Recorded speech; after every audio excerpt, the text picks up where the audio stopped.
Salut, tudo meus queridos alunos, né? Hoje vamos entrar num assunto chamado teoria do crime ou teoria do delito, dependendo da doutrina, né, que você seguir. Mas antes de mais nada, o que é que a gente tem que fazer? Compartilhar, ativar o sininho e se inscrever.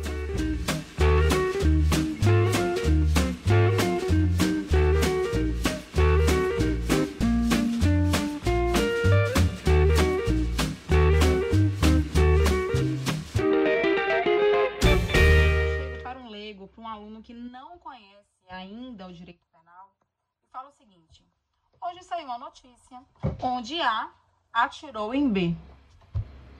Ou a consequência é lesão, ou a consequência é morte. O que o aluno fala? Ele cometeu o crime sim. Mas essa resposta, a resposta está negativa.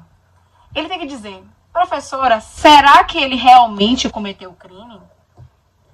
Meus caros, o crime, ele pode ser fragmentado. Na verdade, o crime, ele é fragmentado.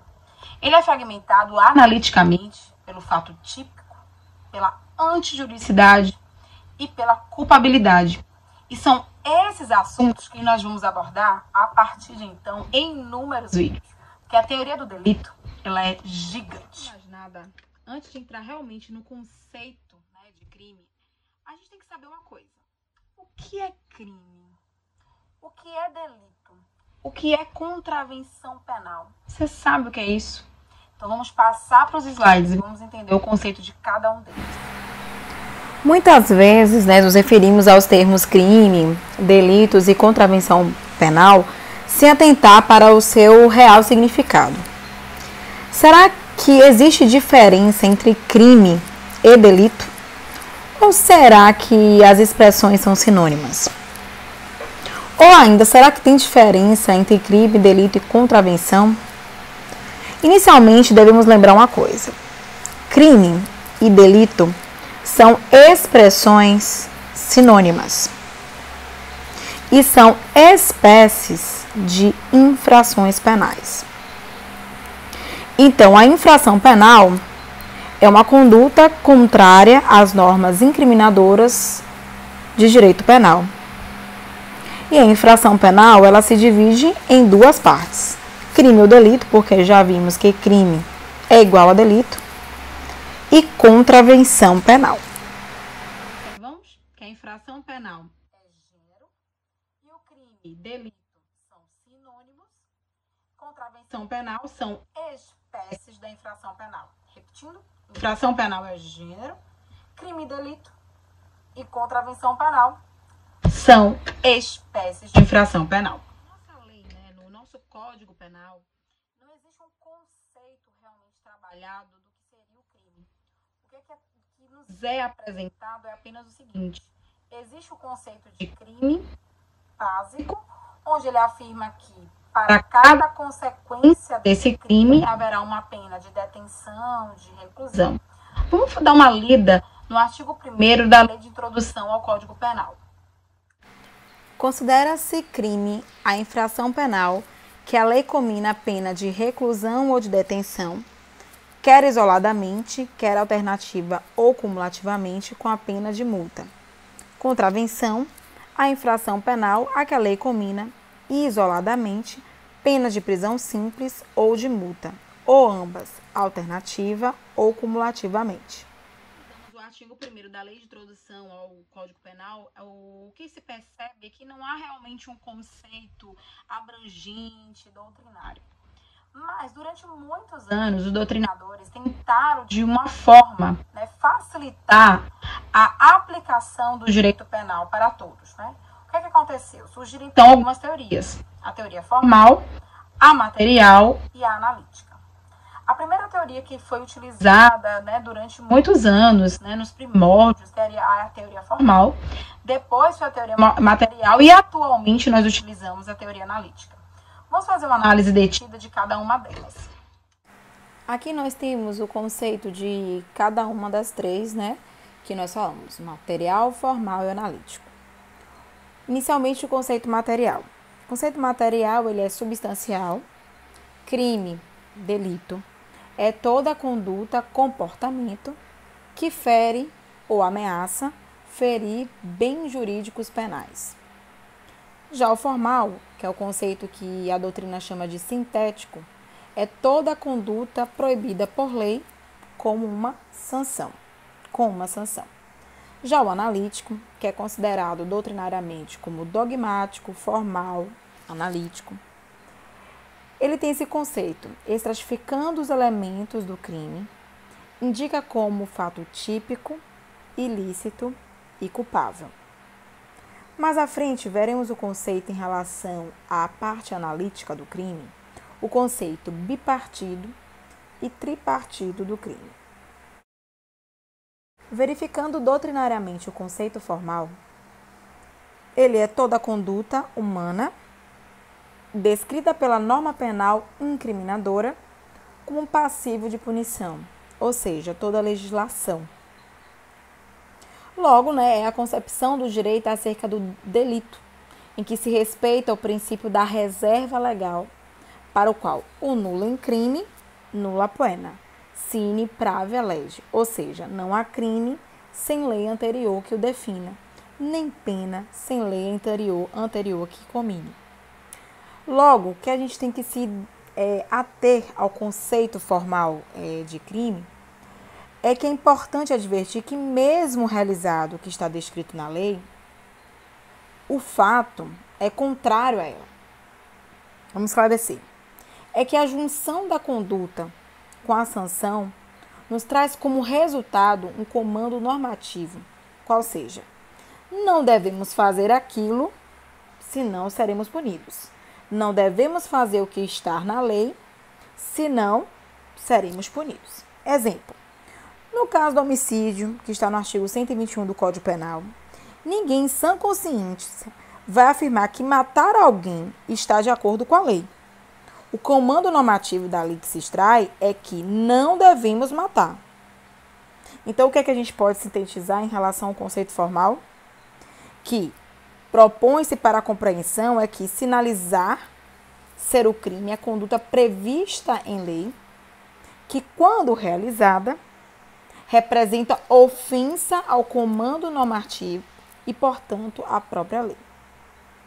Ou seja, se você descumpre o que está na lei, você deverá ser punido. Isso é o conceito formal. Em relação ao conceito material, temos inicialmente o seguinte.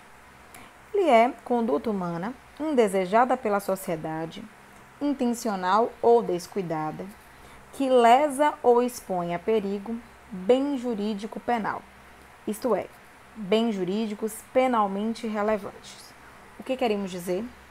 Quando passamos a analisar o conceito material de crime, além de a conduta estar prevista em lei, ou seja, além daquele conceito formal de estar previsto na legislação, ela também, de fato, ou seja, concreto, tem que revelar ofensa ao que é protegido pela norma, ou seja, a ofensa ao bem jurídico.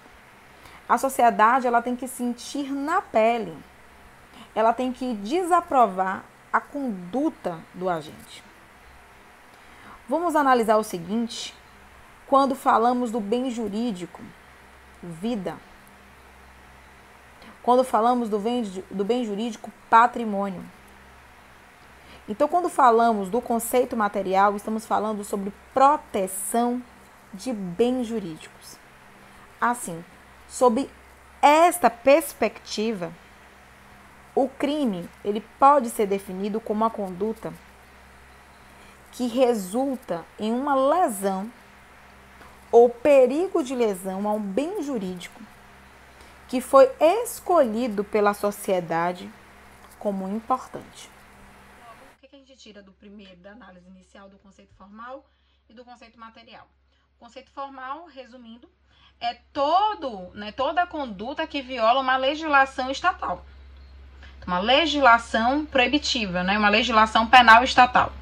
Já em relação à teoria material, o crime seria toda conduta que violasse bens jurídicos essenciais, que violasse princípios, bens jurídicos tutelados essenciais. Então, essas são, resumidamente, as duas teorias. exemplo, realmente uma pessoa que atirou em outra, mas essa outra que iniciou a conduta também querendo atentar contra a sua vida, se fosse pelo conceito formal ou pelo conceito material, ela tinha cometido um crime. Mas não seria injusto se ela agiu, por exemplo, no conceito popular que eu sei, mesmo que a gente ainda não tenha estudado, o conceito de legítima defesa. Se fosse pela teoria do material e formal que estamos estudando, essa pessoa cometeu o crime. Então, o que é que vamos fazer agora para realmente não cometermos injustiças? Vamos agora entrar na teoria analítica do crime, que é a teoria aplicada atualmente. A função do conceito analítico é de analisar todos os elementos ou características que integram o conceito de infração penal, sem que com isso se queira fragmentá-lo. O crime é certamente um todo unitário e indivisível. O que queremos dizer com isso? Se o agente comete uma ação e faltar algum dos requisitos do sistema analítico, ou seja, faltar o fato típico ou ilícito ou a culpabilidade, o fato por ele praticado é considerado um indiferente penal ou um fato atípico. O que queremos dizer é que, apesar dessa análise fragmentada, o crime ele é indivisível, porque se faltar alguma parte, ele não é considerado crime. Zaffaroni ele afirma o seguinte, que querendo figurativamente demonstrar o conceito analítico de crime, ele compara uma rocha. Ele aduz que para que a rocha possa ser melhor estudada pelos geólogos, é preciso que seja cortada em estratos, sem que com isso fique descaracterizada. Trazendo essa lição para o direito penal, surge tomando de empréstimo da geologia o chamado conceito estratificado de crime, que quer dizer o mesmo que o conceito analítico, asseverando que o crime é composto pelos seguintes estratos: ação típica, ilicitude e culpabilidade. Munhoz Conde, que é um doutrinador espanhol, acrescenta ainda mais uma característica ao conceito analítico de crime, que é a punibilidade.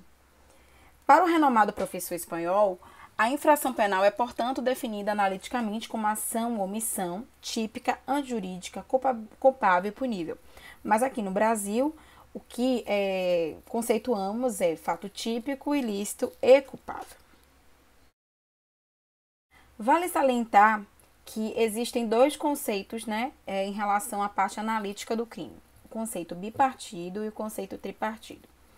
O conceito bipartido considera crime o fato típico e ilícito.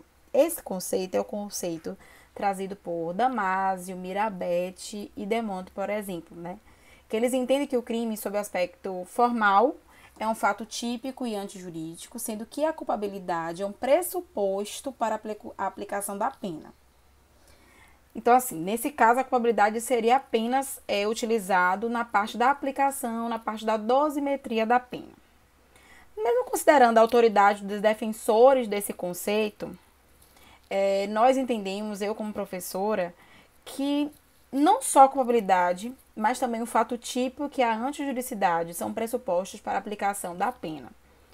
Mas eles devem se manter juntos para serem considerados crime de forma indivisível. Então, assim, a teoria que é utilizada na maior parte da doutrina, e isso é já pacificada, é o conceito tripartido do crime, que considera crime o fato típico, ilícito e culpável. Então, para chegarmos a essa conclusão, devemos fazer as seguintes indagações. Se por alguma razão não houver o fato típico, podemos aplicar a pena? Obviamente que a resposta será negativa, mesmo que a gente não tenha visto ainda o fato típico, porque no conceito analítico, se faltar algum requisito, não tem crime. Se não tem crime, como é que vai aplicar a pena? Se a conduta do agente não for antijurídica, mas sim permitida pelo ordenamento jurídico, podemos aplicar a pena? Não, porque se faltou os requisitos, não pode aplicar a pena. Então, enfim, todos os elementos que compõem o conceito analítico de crime são pressupostos para a aplicação da pena, e não somente a culpabilidade, como pretendem, Delmanto, Damasio e Mirabete. Então, em relação aos slides apresentados, o crime é fato típico, antijurídico e culpável. Mas antes de mais nada, antes de entrarmos nos nossos slides, vou fazer o seguinte, gente. O fato típico, ele se divide em 4 requisitos. Para acontecer esse fato típico, a gente precisa ter os requisitos da conduta, do nexo causal, do resultado e da tipicidade.